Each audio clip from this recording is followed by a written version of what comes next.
전문가들이 굉장히 많이 고민을 하고 그래서 장기적인 계획을 세운 것들이 이런 시시각각의 세태 때문에 흔들리는 게 그게 굉장히 그러니까 그리고 그런 사례가 자꾸 발생을 하는 그러니까 전례가 생기는 게 그게 굉장히 두려운 분위기인 것 같습니다. 지난주에 나왔던 뉴스를 하나 이제 가져왔습니다. 제목은 동학개미 달래려다 10년 뒤 국민연금발 매물폭탄 쇼크 온다. 이게 무슨 얘기인지 잘 아마 안 들어오시는 분들도 있을 건데요.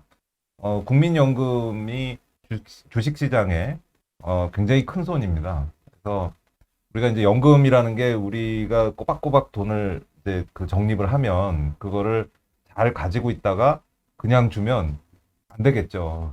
그죠. 돈을 벌어서 줘야 예, 예. 이자라도 예. 좀 얹어서 주죠. 그죠? 예, 그건 뭐 차라리 그럴 거면 그냥 우리가 갖고 있는 게 낫잖아요. 그쵸. 그러니까 국민연금의 책무가 이 돈을 잘 불려서 가능한 한 많은 돈을 만들어서 저희한테 다시 돌려주는 건데 그런데 이제 최근에 그러니까 그 국민연금이라는 게 그동안 계속 누적이 되다 보니까 지금은 그 규모가 아주 어마어마한 상태거든요. 세계 3대, 4대 정도 되죠. 예, 기금 규모로 봤을 때 신문에 굉장히 나온 이 큽니다. 한국경제신문에 나온 걸 보니까 3등이래요. 지금 네, 현재. 네. 예.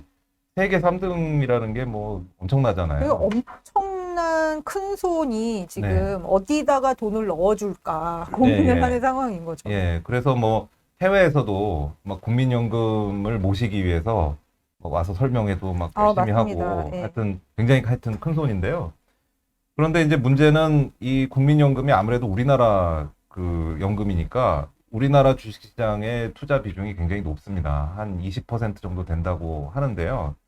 근데 이제 순수하게 돈을 버는 것 측면에서만 생각을 하면, 뭐 우리나라 주식시장도 지금 뭐 나쁘진 않지만, 뭐 예를 들어서 미국 주식시장이 더 막 빨리 성장하고, 또는 뭐, 이 신흥 국가들도 있고, 그런 데서 이제 골고루 나눠서 투자를 잘 해야 최고의 수익을 얻을 수 있잖아요. 네, 뭐 개미로 네. 봐도 지금 서학개미가 동학개미 못지않게 예. 활동을 하고 있는데 사실은 국민연금도 당연한 행보라고 볼 수 있죠. 예. 그런데 이제 최근에 국민연금이 국내 주식 비율을 이제 좀 줄여야 되겠다. 그래서 조금씩 이제 파는 그러니까 자기네 스스로 어떤 일종의 규준 같은 걸 만들어서 지금 일정 비율 이상은 국내 주식을 사지 못하도록 그래서 점점 줄여 나가는 방향으로 하다 보니 국내 주식을 좀 팔았습니다.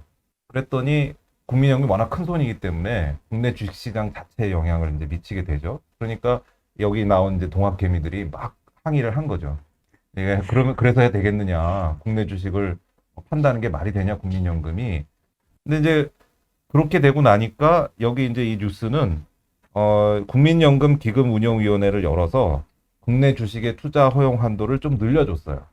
그러니까 원래는 반드시 줄이도록 돼 있었던 건데 이 어떻게 보면 이제 압력에 못 이겨서 한도를 좀 늘려준 거죠.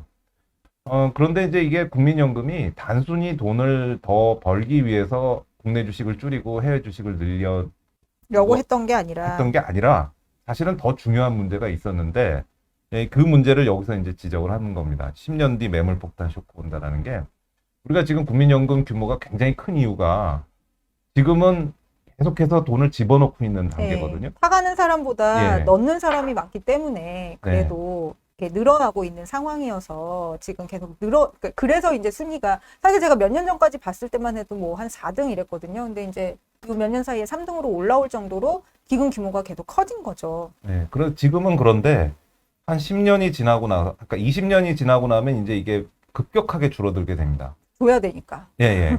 뭐 나이 드신 분들을 뭐 저를 포함해서 여기 두 사람 포함해서 갑자기 슬프다. 네, 20년 후에는 연금 수령자로서 이게 돈을 받아가야 되는 입장인데 지금 열심히 붓고 있지만 그때 줄 돈을 마련을 하려면 그 연금이 투자해 놓은 거를 팔아야 되잖아요.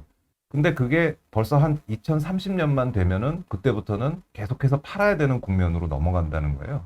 근데 생각을 해보시면 국내 주식을 잔뜩 들고 있다면 그 시점에서 그럼 그때부터는 어쩔 수 없이 막 팔아야 되거든요. 그렇죠. 그러면 그때는 국내 주식 시장이 어떻게 되겠어요? 완전히 그냥 초토화가 될 가능성이 있거든요. 그냥 아무 대비 없이 갑자기 막 팔기 시작하면 그러니까 사실 지금부터도 조금씩 포트폴리오 조정을 해서 나중에 꼭 어쩔 수 없이 팔아야 될 때 큰 문제가 안 생기도록 조정을 해야 되는 국면인 겁니다. 그런데 그렇기 때문에 이게 국내 주식 비중을 너무 많이 가져가지 마라 이렇게 해놓은 건데 지금 당장 주식 가격이 조금 빠지니까 그거에 대해서 안 된다 이런 이제 압력이 온 거죠. 저 전형적인 조삼모사 예. 예, 이기는 한데 좀 굉장히 좀 사실 걱정스럽죠. 그러니까 저는 무엇보다도 굉장히 많은 분야에서 전문가들이 굉장히 많이 고민을 하고 그래서 장기적인 계획을 세운 것들이 이런 시시각각의 세태 때문에 흔들리는 게 그게 굉장히 그러니까 그리고 그런 사례가 자꾸 발생을 하는 그러니까 전례가 생기는 게 그게 굉장히 두려운 분위기인 것 같습니다. 예, 그 사실은 투자자 입장에서는 얼마든지 그런 말씀을 할 수가 있어요. 왜냐하면 사실 뭐 국민연금이라는 게 언제 받을지 20년, 30년 후에 그런 말씀 사람마다는 하시잖아요. 받을 예, 수 있을지 그러니까요. 심지어 어떤 젊은 친구들 같은 게 30년, 40년 후의 일이고 정말 지금 운용하는 바를 봐서는 국민연금이 제대로 그때까지 남아 있을지도 모르겠는데 그거보다는 차라리 내 지금 당장 눈앞에 돈이 중요하다. 지금 당장 주식 가격 올라가는 게 더 낫다. 그러니까 얼마든지 투자자들은 이런 얘기를 할 수 있거든요. 그러니까 동학개미는 불평을 할 수 있습니다. 근데 문제는 이거를 국민연금을 운용하시는 분들은 그렇게 생각하면 안 되고 10년, 20년 장기를 생각해서 소중한 돈을 잘 관리해야 되는 분들인데 조금 시중에서 그런 말 나온다고 해서 이렇게 그냥 반응을 해서 안 되지 않을까 이제 그런 생각을 해봤습니다.